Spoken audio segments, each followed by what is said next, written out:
السلام علیکم ورحمۃ اللہ وبرکاتہ۔ عیشا مینا وفی یمنینا، تو آپ نے پھر وہی فرمایا کہ ہمارے شام اور یمن میں اللہ برکت ڈالے، اور انہوں نے صحابہ نے کہا وفی نجدنا، اور ہمارے نجد میں، قال ہناک زلازل والفتن وبها یطلع قرن الشیطان، وہاں زلزلے ہوں گے، فتنے ہوں گے، اور وہاں سے شیطان کا سینگ نکلتا ہے۔ تو یہ لفظ ہے پہلا مسئلہ اس سے معلوم یہ ہوتا ہے کہ جو کتاب و سنت میں نصوص وارد ہے جس میں بعض جگہوں کی تفضیل ہے یا بعض قوموں کو فضیلت دی گئی ہے، تو اس سے یہ مراد کبھی بھی نہیں لی گئی کہ اس میں جو بھی وہاں رہتا ہے جس کی بھی نسبت ہے اس جگہ کی طرف تو وہ افضل ہوگا دوسرے قوموں کی بنسبت، جیسا کہ نصوص میں یہ ذم ہے بعض اماکن کی، بعض جگہوں کی جو ہے مذمت کی گئی ہے شر کے ساتھ، تو یہ نہیں مراد کہ وہاں پہ ساری ہی قوم شریر اور سارے ہی لوگ غلط ہیں، اور جو بھی اس طرف جس کی نسبت ہے وہ سب غلط ہیں یا ٹھیک نہیں ہیں یا وہ برے ہیں۔ دلیل اس کی اللہ تعالیٰ کا فرمان ہے، یا ایھا الناس انا خلقناکم من ذکر و انثی وجعلناکم شعوبا وقبائل لتعارفوا ان اکرمکم عند اللہ اتقاکم ان اللہ علیم خبیر، اے لوگو میں نے تمہیں مرد اور عورت سے پیدا کیا اور تمہیں شعوب ملتوں کے اندر، قبائل کے اندر اور گروہوں میں تقسیم بنایا تاکہ ایک دوسرے کا تعارف ہو سکے۔ اللہ کے ہاں عزت والا وہ ہے جو تم میں سے زیادہ تقوی والا ہے، بے شک اللہ علم رکھنے والے اور خبر رکھنے والے۔ سورہ حجرات آیت نمبر 13۔ اور ابو ہریرہ سے روایت صحیح مسلم میں 2564 ہے، ان اللہ لا ينظر الى صورکم واموالکم ولکن ينظر الى قلوبکم واعمالکم، اللہ تعالیٰ نہ تمہارے چہروں کو دیکھتے ہیں نہ تمہارے مالوں کو دیکھتے ہیں، لیکن اللہ تعالیٰ تمہارے دلوں کی طرف دیکھتے ہیں اور تمہارے اعمال کی طرف۔ تو میزان جو ہے صلاح کا، نیکی کا اور فساد کا، وہ دل اور عمل ہے، قبیلہ ہے نہ کوئی نسل ہے، نہ کوئی جنس ہے، نہ کوئی رنگ ہے، یہ متفق علیہ اہل علم کے درمیان ہے۔ موطا میں روایت کی ہے، 1459 نمبر حدیث ہے، یحییٰ ابن سعید کہتے ہیں، ان سے روایت ہے، ان ابا درداء کتب الی سلمان الفارسی ان ہلم الی الارض المقدسہ، ابو درداء نے لکھا سلمان فارسی کو کہ آؤ ارض مقدسہ یعنی فلسطین کی طرف آ جاؤ، بلاد شام کی طرف۔ فکتب الیہ سلمان، تو سلمان رضی اللہ تعالیٰ عنہ ان کی طرف لکھا، ان الارض لا تقدس احدا، زمین کسی کو پاک یا مکرم نہیں بناتی، وانما یقدس الانسان عملہ، انسان کا عمل اسے مقدس یا پاکیزہ بناتا ہے۔ شیخ الاسلام ابن تیمیہ مجموع الفتاوی میں ذکر کرتے ہیں کہ جیسے سلمان فارسی نے کہا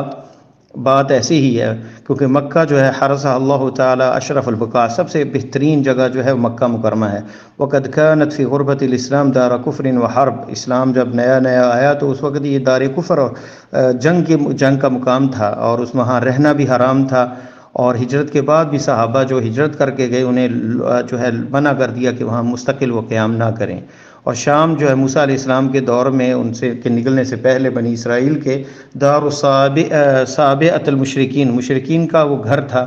اور الجبابرۃ الفاسقین، فاسقین کا گھر تھا۔ اللہ تعالیٰ نے فرمایا وفیہا قال تعالی لبنی اسرائیل کو فرمایا آپ نے سأریکم دار الفاسقین، میں ہم تم آپ کو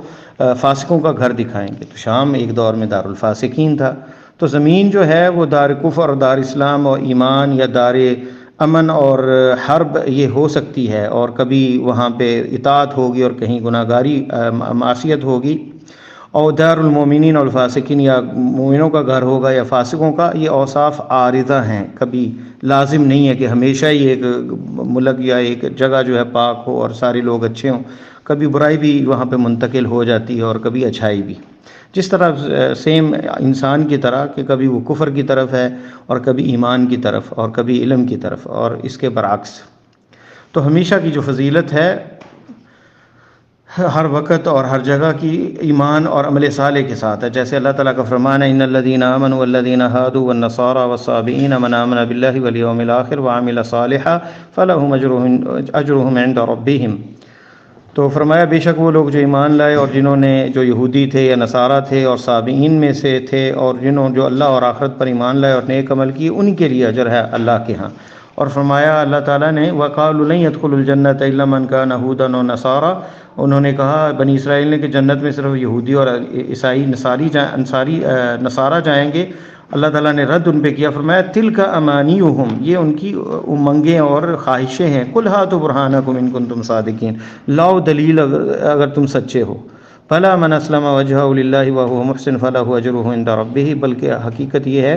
کہ جس نے اپنے آپ کو سپرد کر دیا اللہ کے اور مخلص کر لیا اور وہ محسن ہے، اسی کے لیے اجر ہے اس کے رب کے پاس۔ اور ایک اور مقام پہ فرمایا ومن احسن دینا ممن اسلم وجهه لله وهو محسن واتبع ملت ابراہیم، اور اس سے اچھا دین کس کا ہوگا جس نے اپنے آپ کو سپرد، اپنے چہرے کو، اپنے آپ کو اللہ کے کر دیا اور وہ احسان کرنے والا ہے اور ملت ابراہیم کی اس نے پیروی کی۔ تو کسی آدمی کو یہ نہیں چاہیے کہ وہ کسی زمین کی طرف، کسی ٹکڑے زمین کی طرف دیکھے اور کہے کہ جو بھی یہاں رہنے والے سب مطلق طور پہ فضیلت والے ہیں، بلکہ ہر ایک کو اس کا حق دیا جائے۔ تو عبرت جو ہے انسان کے ایمان کے ساتھ اور اس کے عمل صالح کے ساتھ اور اچھی گفتگو کے ساتھ ہے۔ تو کسی کو فضیلت دوسرے پر اجمالی طور پہ نہیں ہے، اور تفضیل کسی فرد کو دوسرے پر، جیسے کہ اگر اجمالی طور پہ کہا جائے کہ مدینہ دارالایمان ہے، تو یہ نہیں مطلب کہ سارے ہی وہاں ایمان والے ہیں اور کوئی بھی وہاں بے ایمان اور منافق نہیں ہے۔ تو اسی طرح جیسے فضیلت دی جاتی ہے کہ آپ نے فرمایا خیر قرنی ثم الذین یلونہم ثم الذین یلونہم، تو دوسری صدی پہلی صدی تیسری صدی سے افضل ہے۔ اس سے یہ مراد نہیں کہ دوسری صدی میں سارے ہی لوگ مغفور لہم ہیں، یہ اجمالی فضیلت ہے۔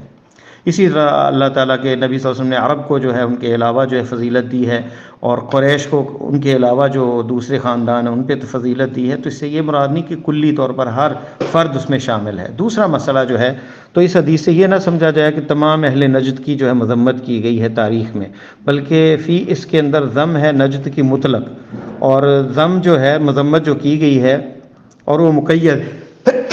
الحمدللہ وہ مقید ہے بوجود الفتن والشرور، کہ اس میں فتنے ہوں گے، شر ہوگا۔ اس سے یہ مراد نہیں کہ تمام جتنی صدیاں گزر گئی ہیں تمام ہی وہ شر پہ مبنی ہوں گی، کیونکہ کسی زمانے کے اندر وہ علم اور ہدایت اور فضل اور خیر بھی ہوگی۔ شیخ عبد الرحمن ابن حسن اپنے مجموع الرسائل والمسائل میں کہتے ہیں وعلی کل حال فالذم انما یکون فی حال دون حال، ایک وقت میں کسی چیز کی مذمت ہوتی ہے اور دوسرے میں نہیں، اور اسی طرح ایک وقت میں جو ہے اسے فضیلت ہوتی ہے اور ایک میں نہیں، تو اس میں رہنے والے کے حساب سے، کیونکہ مذمت اور تعریف جو ہے وہ ایک ہر حال میں نہیں ہو سکتی، اور یہ نہیں ہو سکتا کہ ایک جگہ جو ہے اس کی مذمت کی گئی تو ہمیشہ ہی وہاں برائی ہو۔ تو یہ جو ہے فإن اللہ یداول بین خلقہ، اللہ تعالیٰ جو ہے پھیرتے رہتے ہیں دنوں کو، ایک جگہ جو ہے کہیں وہاں گناہ ہو رہا ہے تو کسی وقت میں وہاں پہ اطاعت بھی ہو رہی ہوتی۔ تیسرا مسئلہ، اس حدیث میں جو ہے مذمت نہیں ہے اہل نجد کی، نہ اس میں رہنے والوں کی، نہ بلکہ ذکر جو ہے اس میں ہے کہ فتنے ہوں گے، وہاں شرور ہوگا جو وہاں پہ رونما ہوگا، اور اس سے یہ مراد نہیں کہ جو وہاں رہنے والے ہیں وہ سارے برے ہیں یا مطلق طور پر ان کی مذمت آئی ہے، جیسا کہ سنہ نبویہ میں ذکر ہے فتنوں کا مدینہ کے اندر وقوع پذیر ہونے کا، جیسے نبی علیہ السلام کا صحابہ کو یہ قول، یہ حدیث بخاری کے اندر 1878 نمبر، صحیح مسلم میں 2885 نمبر حدیث، انی لا ارى مواقع الفتن خلال بیوتکم کا مواقع القطر، آپ نے فرمایا کہ میں ایسے فتنے دیکھ رہا ہوں تمہارے گھروں کے درمیان جیسے بارش گرتی ہے۔ یہ مدینے والوں کو آپ نے مخاطب کیا، تو اس سے یہ مراد نہیں ہے، تو اس سے یہ نہ کو سمجھا جائے کہ تمام اہل مدینہ کی مذمت ہوگی۔ اور شیخ محمد بشیر سہسوانی الہندی جو 1326 میں فوت ہوئے، اپنی کتاب صیانۃ الانسان عن وسوسۃ دہلان میں لکھتے ہیں، اور یہ احادیث جو یا اس کے علاوہ جو حدیثیں وارد ہیں اس باب کے اندر، تو اس میں ذکر ہے وقوع الفتن فی المدینہ النبویہ، کہ مدینہ نبویہ میں فتنے آئیں گے۔ تو اگر یہ وقوع الفتن جو ہے ایک جگہ پہ ہیں تو یہ مراد نہیں اس سے کہ لذم ساکنیہا، کہ اس میں رہنے والوں کی مذمت کی جائے۔ تو کیا مدینے والوں کی مذمت کی جائے گی تمام کی کہ جہاں فتنے ہوں گے وہ وہاں رہیں گے؟ اور ایسا کوئی بھی نہیں کہتا، کیونکہ مکہ اور مدینہ جو ہے ایک زمن میں شرک اور کفر کا گڑھ تھے اور وہاں فتنہ تھا، لیکن بعد میں جو ہے دار اسلام بن گئے۔ اور اسی طرح جو ہے کوئی ایک علاقہ یا کوئی گاؤں ایسا ہوتا ہے کسی زمن کے اندر، کسی زمانے میں وہاں فتنے ہوتے ہیں اور کبھی جو ہے وہاں پہ خیر ہوتی ہے، تو اس سے یہ نہیں ہے کہ تمام مومن جو ہے وہاں پہ جو ہے وہ برے ہیں، اور کہیں اگر فضیلت ہے تمام خیر پہ ہیں۔ انما مناط ذم شخص معین کونہ مصدرا للفتن من الکفر والشرک والبدع، فکیف یجتری مومن کس طرح یہ جرت کر سکتا ہے کہ وہ تمام مسلمان جو دنیا کے ہیں ان کو جو ہے وہ کہے کہ وہ فلاں شخص جو ہے معین جو ہے وہ مذموم ہے، کیونکہ وہاں پہ فتنے ہوں گے اور کفر و شرک ہوگا اور بدعت ہوگی۔ تو اس طرح افراد کو برا نہیں کہا جا سکتا کسی علاقے کی وجہ سے۔ تو یہ جو حدیث میں ذکر آیا کہ نجد کے اندر ایسا ہوگا فتن اور مصیبتیں ہوں گی، تاریخ کے اندر زلزلے ہوں گے اور بہت سے لوگ جو ہے اس فتنوں کا شکار ہوں گے، تو اس سے مراد یہ نہیں ہے کہ کوئی وہاں رہ نہیں سکتا اور تمام لوگوں کی برائی کی گئی۔ شیخ البانی رحمہ اللہ سلسلہ صحیحہ میں ذکر کرتے ہیں کہ بہت سے لوگ جو ہیں ان میں یہ جہالت ہے کہ اگر آدمی کسی ایسے علاقے سے ہے جس کی مذمت بیان کی گئی ہے تو یہ نہیں ہے کہ وہ بندہ جو ہے وہ بھی مذموم ہے اور وہ نیک نہیں ہے، اگر وہ خود نیک ہے۔ اور اسی طرح عکس، کتنے مکہ اور مدینہ اور شام میں فاسق فاجر لوگ بھی ہیں اور عراق میں عالم اور صالح لوگ بھی ہیں۔ اور سلمان فارسی کا کتنا زبردست یہ قول ہے ابو دردہ کو، جب انہوں نے ہجرت کے لیے بلایا کہ بلاد شام آ جائیں تو انہوں نے کہا کہ زمین کسی کو پاک نہیں کرتی بلکہ انسان کا عمل۔ چوتھا مسئلہ جو ہے، علماء متقدمون نے اس حدیث سے کبھی بھی یہ مراد نہیں لی کہ اس سے مراد صرف نجد جو ہے وہ یہاں کا حجاز کا ہے، بلکہ نبی علیہ السلام نے جو فتنوں کا ذکر کیا وہ مسیلمہ کذاب کا، جس نے نبوت کا دعویٰ کیا، اور جو شار اس کے بعد آنے والا، اس کے بعد جنہوں نے دعوے کیے جھوٹی نبوت کے۔ حافظ ابن حبان رحمہ اللہ نے اپنی احسان بترتیب صحیح ابن حبان میں ذکر کیا ہے، کہتے ہیں بعد ان روا حدیث عبداللہ ابن عمر انہ قال ثم رأیت رسول صلی اللہ علیہ وسلم یشیر نحو المشرق ویقول ان الفتنۃ ها هنا۔ یہ حدیث بیان کرتے ہوئے کہتے ہیں آپ نے مشرق کی طرف انگلی سے اشارہ کیا اور کہا کہ فتنے وہاں ہیں، من حیث یطلع قرن الشیطان، جہاں شیطان کا سینگ اٹھے گا۔ اور ابو حاتم رحمہ اللہ کہتے ہیں مشرق المدینہ سے مراد بحرین ہے اور مسیلمہ وہاں سے تھا۔ وخروجہ کان اول حادث حدث فی الاسلام، سب سے پہلے اسلام میں جو حادثہ پیش ہے وہ ہے مسیلمہ کذاب کا جھوٹی نبوت کا دعویٰ، جیسے کہ بعض اہل علم نے فتن کے تحت ان کو ذکر کیا عراق میں، کہ جہت المشرق سے مراد جو ہے لمن، جو حجاز کے اندر جب کہا جائے کہ مشرق تو اس سے مراد عراق ہے اور عراق میں نجد ہے۔ اگرچہ ہر منطقہ جو بلند ہوتا ہے دوسروں کی نسبت اسے نجد کہا جاتا ہے، اور بعض صحابہ اس حدیث سے جو ہے یہ سمجھے، جیسے کہ سالم ابن عبداللہ ابن عمر جو ہیں کہتے ہیں یا اہل العراق ما اسألکم عن الصغیرہ، چھوٹی چھوٹی چیزوں کا سوال کرتے ہو، وارکبکم الکبیر، اور بڑے بڑے کبیرہ گناہوں کے مرتکب ہوتے ہو۔ میں نے اپنے باپ عبداللہ ابن عمر سے سنا، فرماتے تھے سمعت رسول اللہ صلی اللہ علیہ وسلم یقول ان الفتنۃ تجیء من ها هنا، فتنہ یہاں سے آئے گا، واوما بیدیہ نحو المشرق، اور مشرق کی طرف انہوں نے اشارہ کیا، من حیث یطلع قرن الشیطان، جہاں شیطان کے سینگ نکلیں گے، وانتم یضرب بعضکم رقاب بعض، اور تم ایک دوسرے کی گردنیں کاٹتے ہو۔ یہ صحیح مسلم میں 2905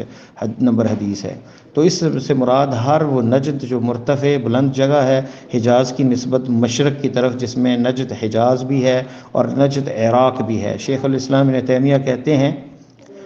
کہ یہ لغت جو اہل مدینہ نبویہ کی اس زمانے میں تھی کہ یسمون اہل نجد والعراق اہل مشرق، اہل مشرق اہل نجد اور عراق کو کہتے تھے۔ اور حافظ ابن حجر فتح الباری میں کہتے ہیں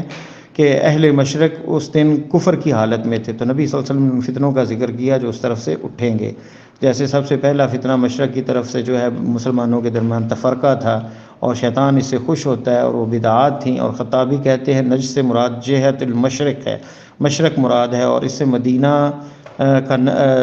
وکان بالمدینہ کان نجدہ ببادیۃ العراق، مدینہ کا مشرق جو ہے وہ عراق کی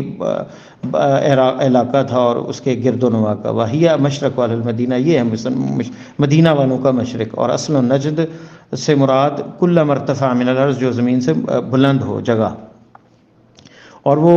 غور کے خلاف ہے، اور عربی میں غور جو ہے وہ تہامہ وغیرہ اور مکہ وغیرہ کو کہا جاتا ہے، یہ غور ہے یعنی نچلا علاقہ جو ہے۔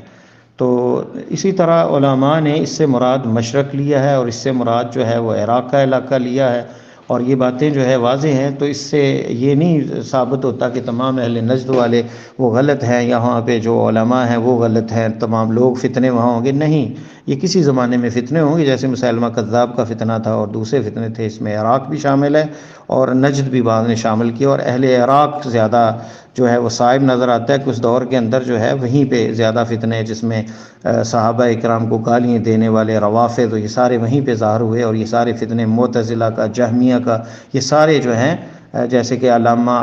جو ہے العراق محمود شکری آلوسی نے ذکر کیا ہے عراق کے بارے میں، عن بلدہ العراق فی غایۃ الامانی کے اندر، کہ وہاں پہ جو ہے یہ معتزلہ کا فتنہ، جہمیہ کا فتنہ اور یہ ساری چیزیں، رافضہ، شیعہ، یہ سارے وہاں پہ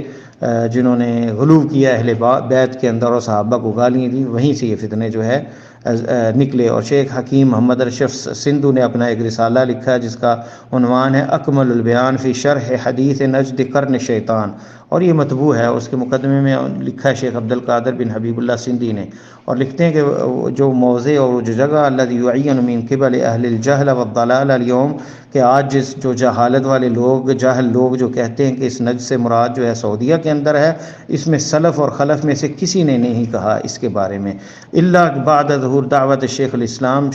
محمد بن عبد الوہاب کی دعوت کے بعد، ان کی تحریک تجددی کے بعد یہ لوگوں نے یہ باتیں کی ہیں۔ قدیم تاریخ کے اندر سلف میں سے کسی نے بھی نہیں کہا اس سے مراد یہ نجد ہے، یعنی یہ ریاض کا علاقہ جو ہے، اور الا یہ انہوں نے صرف تعصب اور کہہ لیں کہ ان کے خلاف جو ہے یہ بات کی ہے۔ پانچویں چیز، بہت سے لوگ جو ہے غلطی کرتے ہیں جب وہ یہ گمان کرتے ہیں کہ قرن شیطان سے مراد کوئی شخص معین ہے۔ مراد اس سے یہ ہے کہ سورج کا طلوع ہونا، اور سورج طلوع جب ہوتا ہے تو نبی علیہ السلام نے فرمایا یعنی الشمس تطلع بین قرنی شیطان، شیطان کے سینگوں کے درمیان میں طلوع ہوتا ہے۔ بخاری اور مسلم میں حدیث 3273 بخاری اور صحیح مسلم میں 612 نمبر ہے، اور دلیل جو ہے اس کی بخاری کے اندر 7092 میں نبی علیہ السلام نے فرمایا الفتنۃ ہا ہنا والفتنۃ ہا ہنا من حیث یطلع قرن الشیطان، فتنہ وہاں ہے جہاں سے شیطان کا یعنی وہ سینگ جو ہے وہاں سے طلوع ہوتا ہے سورج، اور یا اوقالا قرن الشمس، یا سورج کا سینگ، اس طرح شک ہے راوی کی طرف سے۔ تو اس سے مراد جو ہے وہ علاقہ مشرق کا ہے، یہ مراد جو ہے صرف نجد نہیں ہے۔ اور ساتواں مسئلہ یہ ہے کہ اس میں کوئی حجت باقی نہیں رہتی جو اس میں یہ دلیل لے کے یہاں سے وہابی تحریک نکلی اور محمد بن عبد الوہاب نکلے، تو یہ جھوٹ ہے، اور کہہ لیں کہ مذہبی تعصب کی انتہا ہے کہ حدیث کی تفسیر اپنی من چاہی جو ہے مقصود کے من چاہی مراد سے لینا، کسی بھی سلف میں